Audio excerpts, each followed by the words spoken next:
ನಮಸ್ಕಾರ ವೀಕ್ಷಕರೇ, ನಿಮಗೆಲ್ಲರಿಗೂ ಎನ್ಆರ್ ಸ್ಟೋರಿ ಲೈನ್ ಯೂಟ್ಯೂಬ್ ಚಾನಲ್ಗೆ ಸ್ವಾಗತ. ಇವತ್ತು ನಾನು ಹೇಳಲು ಹೊರಟಿರುವುದು ನಾವೇ ಸೃಷ್ಟಿಸಿರುವ ಒಂದು ಅತ್ಯದ್ಭುತ ಯಂತ್ರ, ಅದುವೇ ರೋಬೋಗಳು. ಏನಿದು ರೋಬೋ? ನಾವು ಮನುಷ್ಯರೇ ಸೃಷ್ಟಿಸಿರುವ ಒಂದು ಯಂತ್ರವಷ್ಟೇ. ಆದರೆ ಇವಾಗ ಅದೇ ಯಂತ್ರವು ಮನುಷ್ಯನ ಜೀವನವನ್ನೇ ನಾಶ ಮಾಡಬಹುದು. ಹೌದು ವೀಕ್ಷಕರೇ, ನಮ್ಮೆಲ್ಲರ ಮಿತ್ರನಾದ ಈ AI ರೋಬೋಗಳು ಮುಂದೊಂದು ದಿನ ನಮ್ಮನ್ನೇ ನಾಶ ಮಾಡಿ ಆಧಿಪತ್ಯ ಸಾಧಿಸಬಹುದು.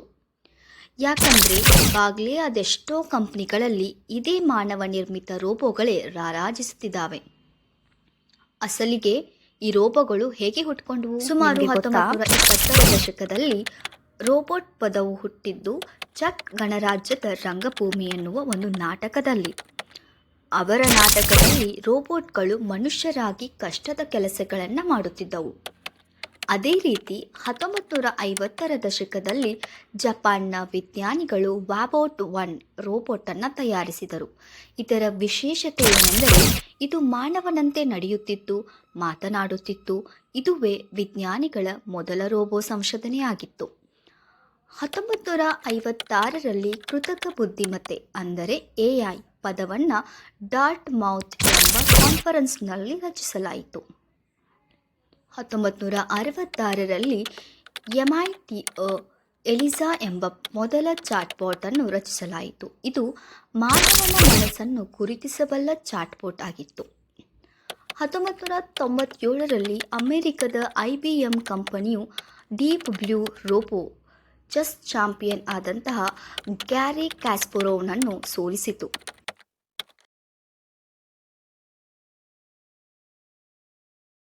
2000 ದಶಕದಲ್ಲಿ ತಂತ್ರಜ್ಞಾನ ಪ್ರಗತಿ ಹೊಂದಿತು.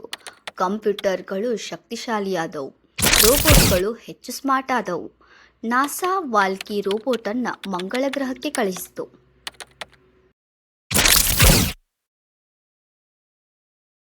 2004ರಲ್ಲಿ ಸ್ವಯಂಚಾಲಿತ ಕಾರುಗಳು ಪ್ರಾರಂಭಗೊಂಡವು.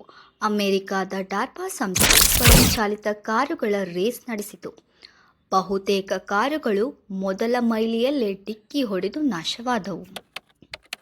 ಆದರೆ ಇದು ಟೆಸ್ಲಾ, ಗೂಗಲ್ನಂತಹ ಕಂಪನಿಗಳಿಗೆ ಸ್ಫೂರ್ತಿ ನೀಡಿತು.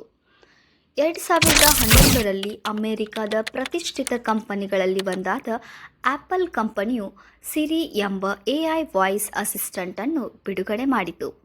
ವಾಯ್ಸ್ ಅಸಿಸ್ಟೆಂಟ್ ಅಂದ ಕೂಡಲೇ ನಮಗೆ ನೆನಪಿಗೆ ಬರೋದು ನಿಮ್ಮೆಲ್ಲರ ಅಚ್ಚುಮೆಚ್ಚಿನ ಗೂಗಲ್ ಅಸಿಸ್ಟೆಂಟ್.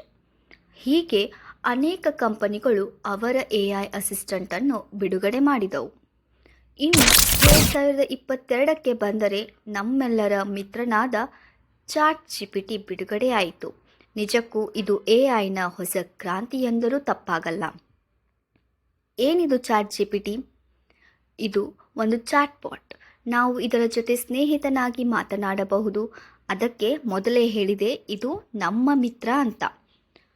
ಇದು ನಮ್ಮ ಪ್ರತಿಯೊಂದು ಗೊಂದಲಗಳಿಗೆ ಸರಿಯಾದ ಉತ್ತರ ಕೊಡುತ್ತದೆ.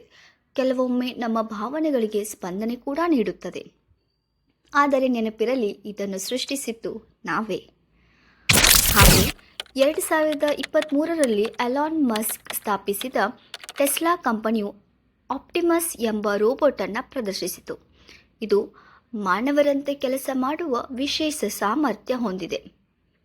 ವರದಿಯ ಪ್ರಕಾರ 2025ಕ್ಕೆ ಟೆಸ್ಲಾ 10,000ಕ್ಕೂ ಅಧಿಕ ಆಪ್ಟಿಮಸ್ ರೋಬೋಟ್ಗಳನ್ನು ಉತ್ಪಾದಿಸಲಿದೆಯಂತೆ.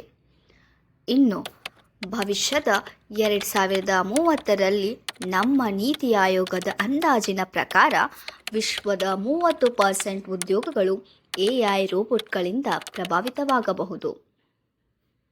ಇನ್ನು ನಮ್ಮ ಭಾರತೀಯ ಕಂಪನಿಗಳಾದ ಇನ್ಫೋಸಿಸ್ ಹಾಗೂ ವಿಪ್ರೋ ರೋಬೋಟ್ಗಳನ್ನು ಬಳಸಲು ಯೋಚಿಸುತ್ತಿವೆ. ಇಂದು ರೋಬೋಟ್ಗಳ ಬೆಲೆ ₹50 ಲಕ್ಷ. ಆದರೆ ಮುಂದೆ ಒಂದಿನ 10 ಲಕ್ಷಕ್ಕೆ ಕಡಿಮೆಯಾಗಲಿದೆ. ಆಶ್ಚರ್ಯಕರ ಸಂಗತಿ ಎಂದರೆ ವರದಿಗಳ ಹೇಳುವ ಪ್ರಕಾರ 2025ರ ಹೊತ್ತಿಗೆ ಪ್ರತಿ 5 ಉದ್ಯೋಗಗಳಲ್ಲಿ 1 ಉದ್ಯೋಗ ರೋಬೋಟ್ಗಳಿಂದ ನಾಶವಾಗಬಹುದು. ಅಯ್ಯೋ, ಇದೆಲ್ಲ ಕೇಳಿ ಭಯ ಆಯಿತಾ? ಆತಂಕಗೊಳ್ಳಬೇಡಿ.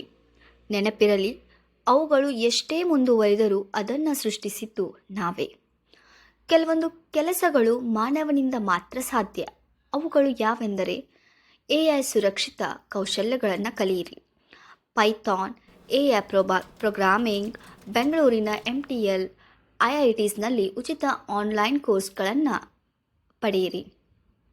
ಡೇಟಾ ಅನಲಿಸ್ಟ್ ಹುದ್ದೆ, ಗೂಗಲ್, ಕೋರ್ಸೆರಾ ಸರ್ಟಿಫಿಕೇಟ್ ಕೋರ್ಸುಗಳನ್ನು ಪಡೆಯಿರಿ. ರೋಬೋಟ್ ಮೇಂಟೆನೆನ್ಸ್, ITI, ಪಾಲಿಟೆಕ್ನಿಕ್ನಲ್ಲಿ 6 ತಿಂಗಳ ಡಿಪ್ಲೊಮಾ ಕೋರ್ಸ್ ಮಾಡಿ. ಉದಾಹರಣೆಗೆ ಮೈಸೂರಿನ ರಾಜೇಶ್, ವಯಸ್ಸು 42, ಈಗ AI ಟ್ರೇನರ್ ಆಗಿ ತಿಂಗಳಿಗೆ 1.8 ಲಕ್ಷ ರೂಪಾಯಿ ಸಂಪಾದಿಸುತ್ತಿದ್ದಾರೆ. ಎರಡನೇದಾಗಿ ಮಾನವೀಯ ಕೌಶಲ್ಯಗಳನ್ನು ಅಭಿವೃದ್ಧಿಪಡಿಸಿಕೊಳ್ಳಿ. ಇದನ್ನು ರೋಬೋಟ್ಗಳು ಮಾಡಲು ಸಾಧ್ಯವಿಲ್ಲದ ಕೆಲಸಗಳು.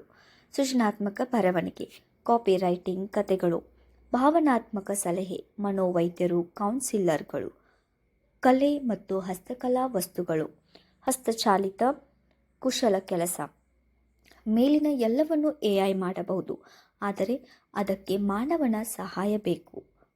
ಸ್ಥಳೀಯ ಅವಕಾಶ, ಬೆಂಗಳೂರಿನ ಚಿತ್ರಕಲಾ ತರಬೇತಿ ಕೇಂದ್ರಗಳು, ಹಂಪಿಯ ಹಸ್ತಶಿಲ್ಪ ಕಾರ್ಯಾಗಾರ ಮತ್ತು ಮುಂತಾದವುಗಳು. ಮೂರನೇದಾಗಿ ಸರ್ಕಾರಿ ಯೋಜನೆಗಳನ್ನು ಬಳಸಿಕೊಳ್ಳಿ. ಕರ್ನಾಟಕ ಸರ್ಕಾರದ ಉಚಿತ ತರಬೇತಿ ಕಾರ್ಯಕ್ರಮಗಳು, Karnataka skill development corporation, AI robotics 3 ಮಾಸದ ಕೋರ್ಸುಗಳು, ಜನಶ್ರೀ ಯೋಜನೆ, ಉದ್ಯೋಗಗಳಿಗೆ ₹10,000ವರೆಗೆ ತರಬೇತಿ ಸಬ್ಸಿಡಿವಿದೆ. ಹೆಚ್ಚಿನ ಮಾಹಿತಿ ಬೇಕಾದರೆ ksdesds.karnataka.gov.in ವೆಬ್ಸೈಟನ್ನು ವಿಸಿಟ್ ಮಾಡಿ. ನಾಲ್ಕನೇದಾಗಿ ಸಣ್ಣ ವ್ಯವಸ್ಥಾಪಕರಾಗಿ ಮಾರ್ಪಾಡಾಗಿ. ಸ್ಟಾರ್ಟಪ್ಗಳು, ಕರ್ನಾಟಕ ಸರ್ಕಾರದ ಐಡಿಯೇಷನ್ ಯೋಜನೆಯಡಿ 10 ಲಕ್ಷ ಗ್ರಾಂಟ್ ಲಭ್ಯವಿದೆ. ಫ್ರೀಲಾನ್ಸಿಂಗ್, ಅಪ್ವರ್ಕ್, ಫಿವರ್ನಲ್ಲಿ ಕನ್ನಡ ಪ್ಲಸ್ ಇಂಗ್ಲಿಷ್ ಬಳಸಿ ಸೇವೆಗಳು ಲಭ್ಯವಿವೆ. ಒಂದು ಯಶಸ್ಸಿನ ಕಥೆ ಏನೆಂದರೆ, ಹುಬ್ಬಳ್ಳಿಯ 28 ವರ್ಷದ ಶಿವು ಎಂಬಾತ AI ಚಾಟ್ಬಾಟ್ಗಳಿಗೆ ಕನ್ನಡ ಡೇಟಾ ಟ್ರೈನಿಂಗ್ ನೀಡಿ ತಿಂಗಳಿಗೆ 75,000 ಸಂಪಾದಿಸುತ್ತಿದ್ದಾರೆ. ಐದನೇದಾಗಿ AI ಯೊಂದಿಗೆ ಸಹಕರಿಸಿ. Tally plus AI, Photoshop plus AI ನಂಥ ಟೂಲ್ಗಳನ್ನು ಕಲಿಯಿರಿ. ವೃತ್ತಿಪರ ನೆಟ್ವರ್ಕಿಂಗ್, ಬೆಂಗಳೂರಿನಲ್ಲಿ ನಡೆಸುವ ಟೆಕ್ ಮೀಟಪ್ಸ್, ನಾಸ್ಕಾಮ್ ನಂತಹ ಇವೆಂಟ್ಗಳಲ್ಲಿ ಭಾಗವಹಿಸಿ. ನನ್ನ ಕಡೆಯಿಂದ ನಿಮಗೆ ಒಂದು ಸಲಹೆ ಏನೆಂದರೆ, ಇಂತಹ ತಪ್ಪು ನಿರ್ಧಾರಗಳನ್ನು ಯಾವತ್ತೂ ಯೋಚಿಸಬೇಡಿ. ಮೊದಲನೇದಾಗಿ, ನನ್ನ ಉದ್ಯೋಗಕ್ಕೆ ಅಪಾಯವಿಲ್ಲ ಎಂದು ಭಾವಿಸುವುದು.